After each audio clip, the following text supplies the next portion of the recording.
Walsh am gario. Clyton. At Snaith. Nawr maen nhw'n ochr Cosby. Nawr mae Reynolds yn taro trawst, a mae am ddisgyn i Snaith.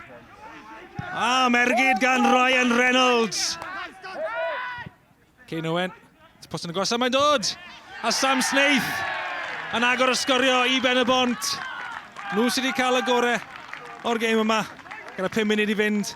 Tan hanner amser, prif sgoriwr Pen-y-bont sydd wedi cymryd i. Munud ola ar hanner cyntaf. Cwpan yn chwipio i fewn. A mae Pen-y-bont yn dyblu Mantes. Billy Borge sy'n dathlu. Clyton sy'n dwyn. Clyton yn y ddau weit. Nawr mae yna 4 ochr i'r Pen-y-bont yn rhoi'r cymorth yn y canol. Y croesad fewn at Wood sy'n penio yn erbyn ei gyn glwb. Wood i ymestyn Mantes. Pen-y-bont.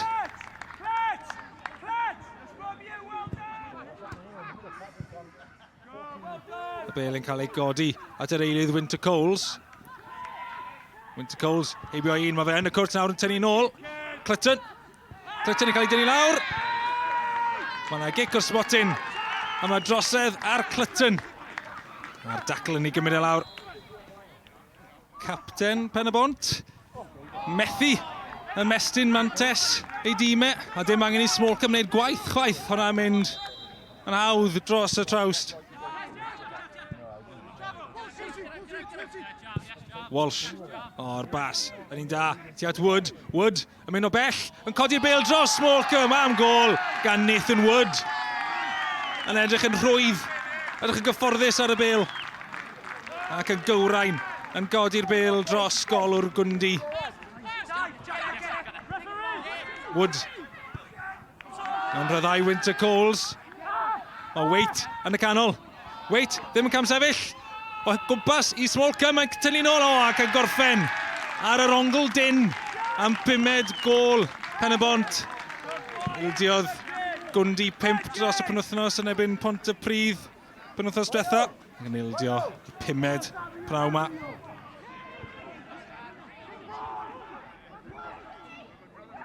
Wait. Twyllo un yn tynnu nôl. Snaith sydd yna am y 6 gol. Wel, girodd Pen-y-bont Gwndy yn y Cwpan yn 2017.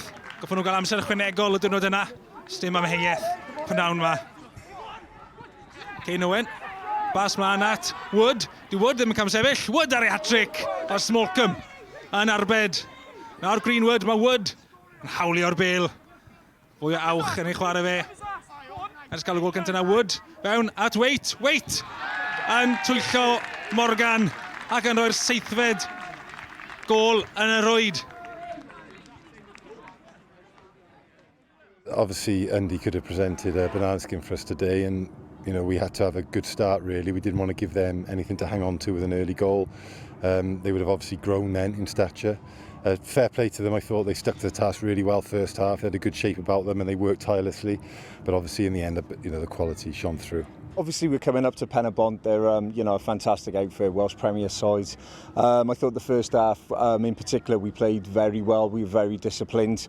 Really unfortunate to go in 2 down at half-time. So, yeah, those are the positives that we can take out of it. But obviously, congratulations to Pen-y-bont. They were fantastic today and really were ruthless in the second half. This cup competition is a way into Europe as well. So we want to make sure we do things properly, and we want to make sure we go as far as we can.